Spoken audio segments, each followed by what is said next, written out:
Hey, this is Tara Morgan. We are on the Rowing.Chat network. Welcome to another exciting episode of Ready Row USA as we continue regular broadcasts featuring the best of rowing news, gadgets, and gear from clubs, companies, and rowers across the country. Today, we'll be talking about the transition to head racing training, news and strategies for races from the Hooch to the new head races in the Mid-South, to the celebrated Head of the Charles in its 55th running year. Ready Row USA is part of the Rowing.Chat International Network. Subscribe at Rowing.Chat to receive notifications of upcoming shows. Send in your news tips. Join our community on this website and on our YouTube channel. The producer of Ready Row USA is Charlotte Pierce. Today's host and assistant is myself, Tara Morgan. Our regular correspondent is Mark Wilson, and our executive producer is Rebecca Caroe of Rowing.Chat. Today's special guest is Ryan Worth of Swift Racing, head coach at University of Tennessee. Hi, Ryan. How's it going? Hey, Tara. How you doing? I'm good. Welcome to Rowing.Chat. Good. Thanks for having me. I'm excited to have you here today to talk about head racing. We have some sponsors to thank. So our sponsors today, before we get to talking about head racing, we're going to thank our sponsors. We have sponsor slides. Just Strong, Just Strong is our, I'm trying to figure out where it is. Okay. Rowing USA is sponsored by Just Strong, bringing products, kids, stuff, supplements, accessories. We have a discount on our website, or use our discount RebCaroe10 at juststrong.com. Our next sponsor is Mind Games, a book by Annie Vernon. You can get a signed copy if you get your order in at bloomsbury.com. And Rose and Thorn Active Bras. We're bringing confidence into the boat. You can get a 10% discount using the code ROW10 at roseandthorn.com. All right, let's talk head racing. Hi, how you doing, Ryan? I'm doing great. It's kind of tough to be talking about head racing, though, when we've got almost a month to the end of nationals here, and then, Canadian Henley too. But yeah, I'm wondering, on the Masters front, if people who are not going to Masters Nationals in Grand Rapids are sort of shifting. I know that's happening at my club out west. We're not planning on going, but we're already August 1st is starting head racing training. Definitely. Well, and so, like you said, sometimes you got to have your entries in, at least for the lotteries, and you got to be making your plans. So you've got 3 weeks left in your training to peak for nationals, and then you're already thinking about trying to transition. It's tough for Masters. It's a hard world to live in because you're training for the shortest racing that anybody does, and then a month and a half later, you want to be competing really well at the head races. Yeah, and I think a lot of Masters, I know myself included, we like to have some sort of like steady state endurance day at least once a week, on the erg or on the water, depending on what what's available to you. I know people are getting excited about the Head of the Charles because some of the deadlines are coming up. There's the people who have their automatic entries, but the deadline for entering sculling is August 1st, and entering sweep is September 1st. So I think those sweep boats are interesting because those are the ones that I feel like take the most organization and the most like seat racing and logistics. You know what I mean? Because we can't do the pair as much as I would love the pair down the Head of the Charles. Wouldn't that be fun? Spectators would love the pair down the Head of the Charles too. That would be fun. But no, I think you're right on as far as like a training and mental preparation piece goes. You're going to be doing some of your steady state training for the sprint racing anyway. And, one thing you got a picture there from Oak Ridge, that's the Secret City head race venue. A lot of people recognize that same venue as the 2K course. So, but if you go past the start bridge there at Oak Ridge, and Terry, this is your hometown, but it's a beautiful stretch of water. Oh, absolutely. I was just there in April rowing a single under that bridge. Yeah. I was wondering what the head race course is for Secret City. Where does it go? How long is it? A typical 5K? Yep, typical 5K. You're going to start upstream of the venue, and you're going to race down right under the bridge and come across almost like you're coming onto the 2K course, and then the finish line's at the 1,500-meter line. Nice. Right And the vendor or the spectator tents. Yeah, and I know that Oak Ridge is a great venue for spectators, unlike most race courses, I think, in the country. Yeah. Other than the Charles having all the 7 bridges, but in Oak Ridge, it's such a simple venue. There's no frills, no special anything. I don't think they probably do the preppy, the blazers and the VIP tents and things like that. I didn't know what a blazer was in rowing until I was in college, because in the South, the Greater South, we just don't really have that kind of yachty culture. Yeah, no. So tell me about the head of the Hooch. I hear about this race every year. Everybody's like, no, you don't understand. You have to go to the head of the Hooch. What makes it so special? I think part of it's just the mass, right? You're bringing so many people into the town, and you've got all those boats there. Spectation is also really good. You've got sidewalks on the bridges upstream. You can see even on their banner of the website there. You got the launch and recovery docks right next to each other. It's, at the Charles, you get a little greater volume of competitors, but you're spread out. At the Hooch, everybody's in downtown.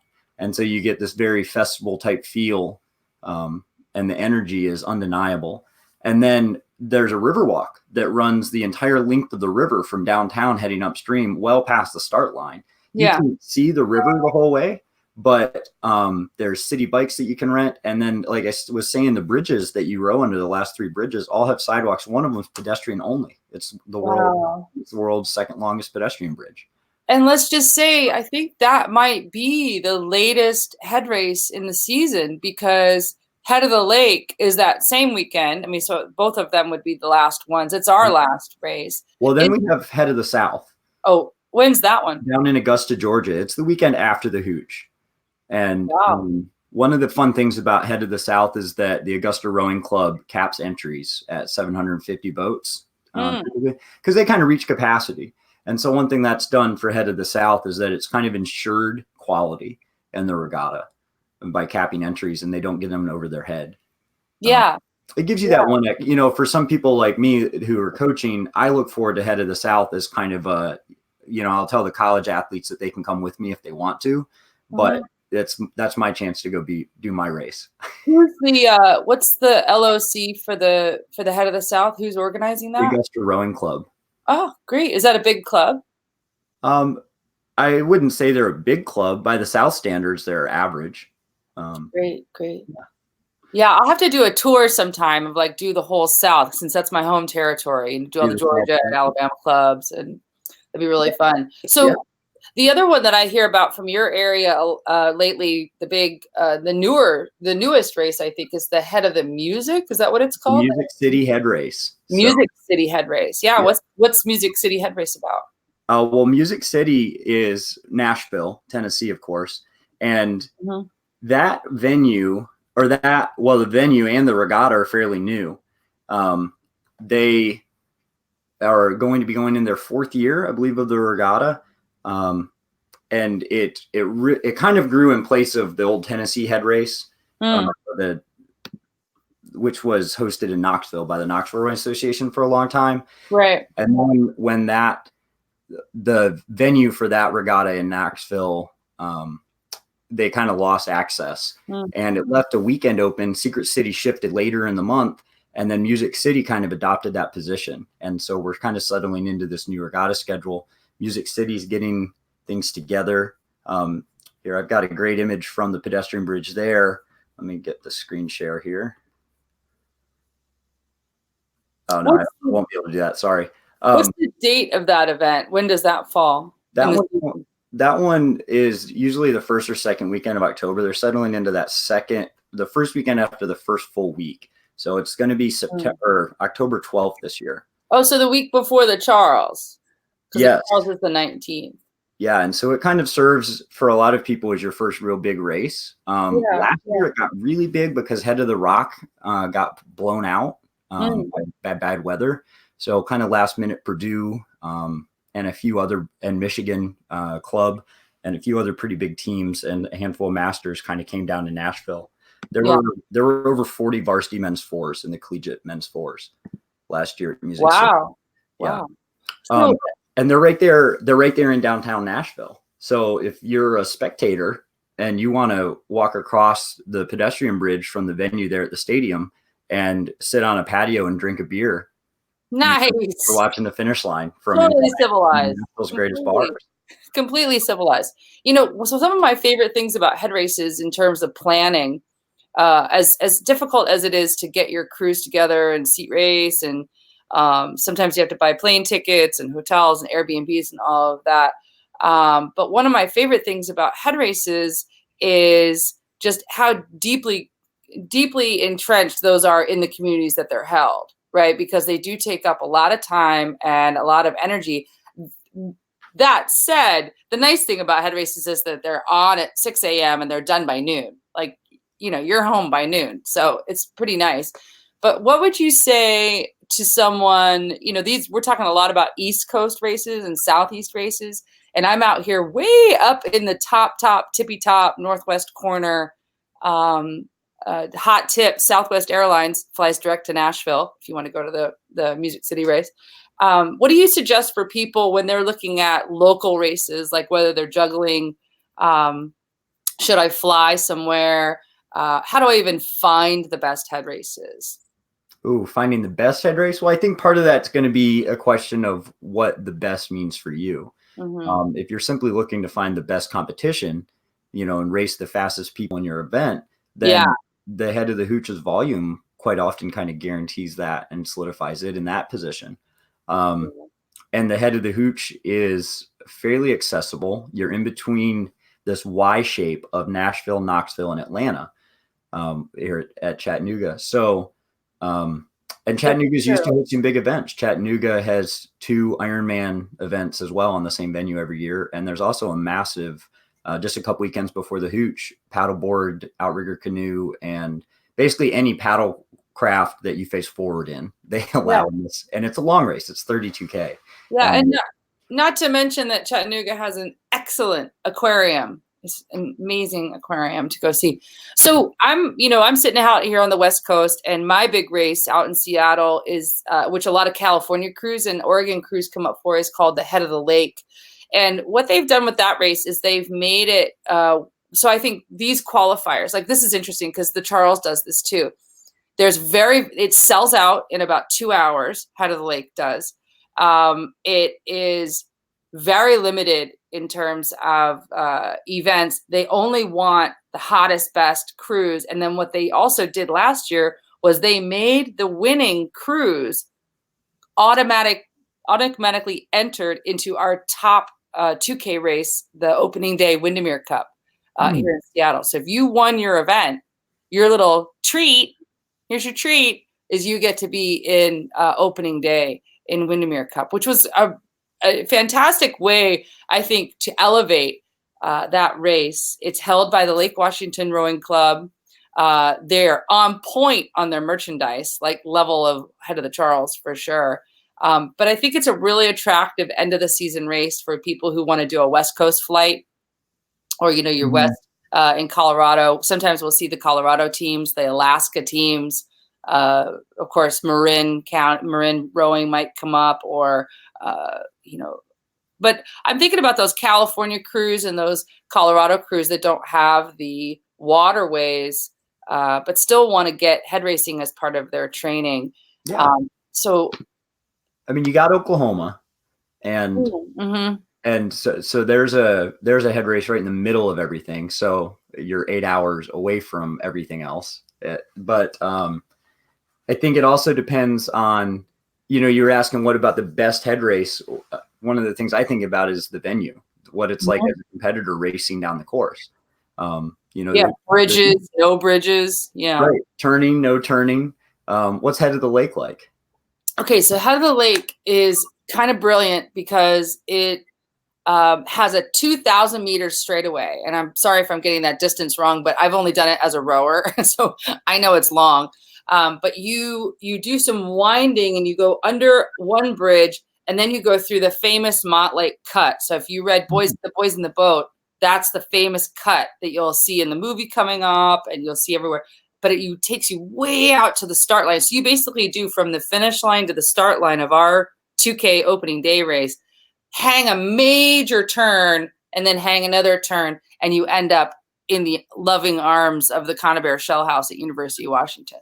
Nice. And the cool thing is everybody loves launching from University of Washington or having that part of the race because it's just ridiculously gorgeous facility and the whole shebang is really fun. But that particular stretch, that finish line to start line, 2,000 meter stretch it's pretty fun. And then you're in this tight canal that is only able to hold 3 boats across. I think 4 boats technically, but I wouldn't try it. And I actually went through it one time with 3 boats across, and it was, it's nail biting. You got to get used to it. It's concrete. It's concrete. Like, the Cal Washington duel this year in the 1V.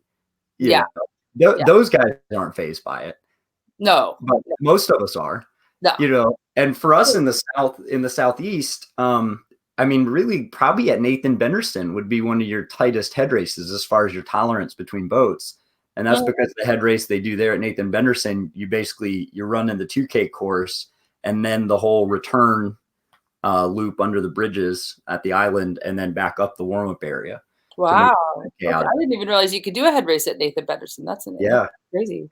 Hey, so if you've got a rower in your group and like I'm a coach, you're a coach, I'm also a rower, you are too, and we're doing this midsummer training transition, right? So we just talked briefly at the beginning about going to Masters Nationals.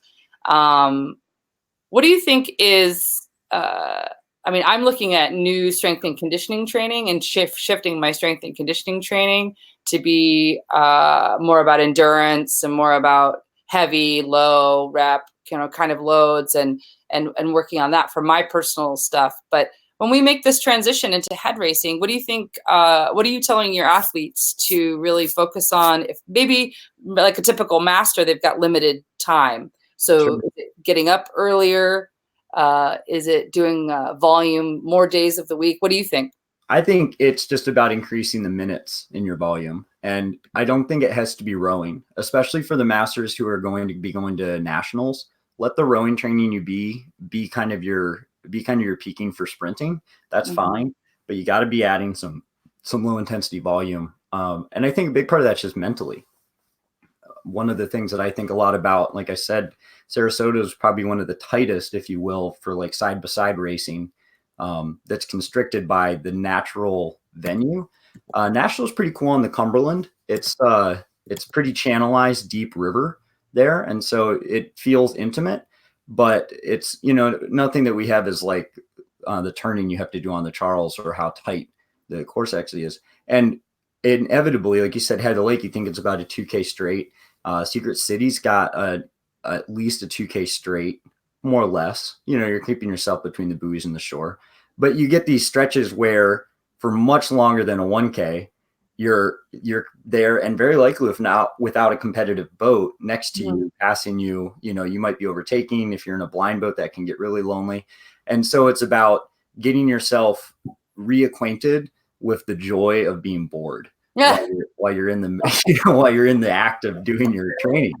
The monotony, I love it. Yeah. And so the conversation for me with a lot of masters is, what other thing do you love? Did you come to rowing from swimming? Would you get yourself back in the pool and do some, what could you do repetitively, steadily, and happily? Yeah. For like 5 hours. And it's a beautiful time of year. So for your runners, your cyclists, whatever that cross training might be, that's a great way, I think, to add the volume without losing the specialization in your sprint work. Totally. I'm headed out tomorrow morning, actually, on a 10-day cycle tour, bike packing. That's my head racing kickoff training. There you go. Yeah. Might as well incorporate summer vacation plans, and getting into your head racing training. I think that's really good. Hey, so I just want to make a shout out for our listeners who are listening and not watching, and say hello to you guys. We are putting up a lot of visuals, and you can always watch this when you're maybe not at work or wherever you're listening from. We do have some great visuals, and to see Ryan is always fun, and see our guests is always fun. So you don't have to be watching it, but just to say a shout out and welcome to all of our audio listeners. So speaking of tips, our pal Mark Wilson, who's one of our co-hosts, he had provided, he's out of town this week, but he provided some tips. And here's Mark, my words. And this is what came to us last week. Number 1, know the course. We've got some great resources online for knowing courses like the Head of the Charles. Like there's tons of coxswain videos from the coxswain's perspective. There's training videos. My personal favorite was to actually go to Yaz Farouk's seminar at the Charles with some of my athletes. She could cox me any day of the week. Let me just say. Absolutely. And I got to say on the Charles one, the bow cam, the 360 bow cam from Ben Davis's single race last year is super fun to watch. I watched that 6 times in a row. I saw him come across the finish line and turn around, and I was like, UW, go Huskies. That was amazing. Yeah. But they had a 360 camera mounted on his bow, and you can watch that video and look in any direction you want. Oh, awesome. We'll try and find, if you have the link, send that on UW's YouTube channel. Yeah, we'll post the link to that. Yeah. Also, know the course. Yeah. There's plenty of resources, like you said, for doing that. Yeah, totally. I think almost probably every head race on Regatta Central, usually if they're on Regatta Central, will have an overview with a map, and you can take the map. So Mark Wilson also is going to be giving a head of the Charles workshop in late August and September. We'll stay tuned for more details on that. So we'll keep plugging all of these links and all of these resources in our post show notes, which is a great resource for folks who are interested in following up on any of these little tidbits that we're bringing up. So the next one he's talking about is really related. Know the rules. I think when we do head races, it's really important to know if there's a no passing zone, what the split is between competitors, where the warm-up patterns are, how to pass safely. Okay. He's also suggesting train longer than your race. And this is kind of a typical training mentality of not overtraining in the destructive sense, but going a little longer, practicing that, because we all know with head racing, it's actually more like an obstacle course, because you're not just hard rowing for 18 minutes, you're rowing for 5 minutes and then turning, and then you're rowing another power 20, and then you're passing, and then so it's more like an obstacle course. Mm-hmm. Don't you think? It definitely can be. And being ready to be at peak output that you're going to maintain over the course of your head race while you manage other things is really important. And so at home, if you row alone all the time, you got to make it up, right? You got to give yourself some kind of obstacle to work around. But if you're rowing with other people, even if it's just other boats in the club that you can get out and be next to, overlap your oars. Practice being in that tight vicinity with somebody else, because that's what I see so many masters will do. Cox boats or blind. You get within a boat width of another boat, and you start steering away, and you're giving away turns. The Hooch, Music City, Secret City, a little less so Augusta. Augusta's fun. They're the head of the South because it is kind of tight. But you get a little outside that buoy line at the Hooch, you can give up 15 seconds pretty easy. Just rowing too far off that buoy line. So get used to being in tight relation to something that's not the straight lines of our sprint racing course. So let me get your read on something. If you have to make a tight turn, are you a ports half slide, starboards power up person, or are you a ports ease up, starboards power up person? That is a good question. Right? Yeah. Right. I think it depends a little crew to crew. Yeah. Even in sculling, if it's going to be a hard turn, I'm a shorten the stroke on the weak side. Because think stronger, longer on the other side. Yeah. I like half slide full power on the one side and full power on the other side. Yeah, just reduce the catch, right? Help the rudder get the bite. To be honest, down here, in a Cox boat, you should probably never have to do that. True. Hey, so his last couple tips are try new races. So we've talked about a lot of races that people could check out and try this season. Get your plane tickets. Like I said, Southwest Airlines, I think, has great, cheap flights to Nashville. You could get like 4 races just by flying to Nashville. Yeah. And then the last one he says, which I'd love to dive into just for a second, is visualize. How can you visualize your race if you've never been there, or if you have never bowed it, or you've never coxed it, or, first of all, just, what's your approach to visualizing these races? I think you start with the Google Earth. You can zoom right in on Google Earth and you can see what the shorelines look like. You can pick out buildings and you get that aerial view idea of what your course is going to look like. And then, then delving into the YouTube. There's a ton of great Bowcam resources there. Cox recordings either way. And then, if it's something like the Cuyahoga head race up in Ohio, that is a really crazy course. And that's one that I think it would be really good to talk to a local. You just look up somebody who's won their event a few times and stalk them and say, hey, what are your tips for being in that river? Yeah, when I run Seize the Oar with Arms and Shoulders rowers, and they really wanted to go to the Charles. And so one of the things that the Bow did was she just went nuts with her studying and training. And she actually reached out to some doubles rowers who had won, and singles rowers who had won here, like won their event. And they were so generous with their time, and they were so excited to talk about the course. So I think reach out, look at the results list. If there's somebody from your club or your area, reach out to them and just say, hey, what's your advice? I'm doing it for the first time, or I'd love to get a read on that. And everybody loves to talk strategy. It's a good excuse to make a new friend. Totally. Someone to meet up with at the event as well. So we're going to finish up for our episode, but I just want to point out for those rowers who have been rowing for a long time, Seize the Oar is continuing its lifelong rowing project where you get to share your story. What do you think the perfect stroke is?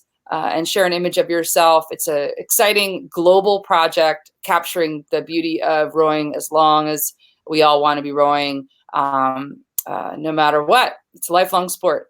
We also have a hashtag today. It's the Ready Row USA's weekly hashtag where you can win rowing gear and services. Today's hashtag is hashtag RRUSA. Heads up, if you post on social media with the Rowing.Chat URL and that hashtag, you are entered to win some cool rowing gear and stuff like that. So, Ryan, thank you so much for coming and so much for taking the time to chat with us today. Any final words?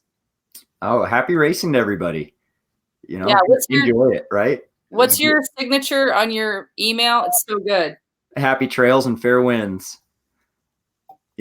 Trails and fair winds. Well, thanks everybody for tuning in. Next week, join us for Rowing the World, and we're going to talk about what happens when you are on your trip to Italy and you'd like to jump into a boat, or you'd like to try rowing touring, and maybe even the new craze of coastal rowing when you're out with your family in the world. So thanks everyone. Have a great afternoon. And what'd you say? Was it happy trails and fair winds? Happy trails and fair winds. Awesome. That's right. Thanks, Ryan. Bye, everyone. Bye-bye, everybody.